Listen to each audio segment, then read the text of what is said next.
দোকানের শাটার একবারে লাগাই দিবি। আমার চিনস ফাজলামি করতে আইছি না আমি। আধা ঘন্টা হয়ে গেছে মোবাইলটা ঠিক করতে দিছি, তখন কোনো খোঁজ খবর নাই।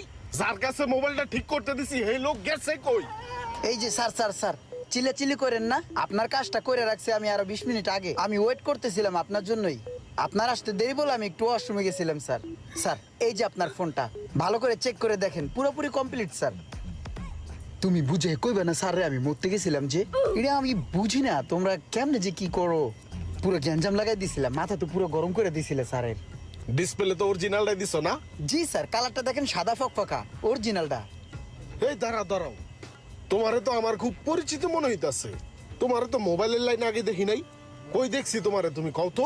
এই মার্কেটে আসছিলাম আর কি, ওই নিচের জুতার দোকান আসছিলাম গত 2 বছর আগে। জোতার দোকানতে হঠাৎ মোবাইলের লাইনে কেমনি কি? আসলে কি স্যার, ওই জুতার দোকান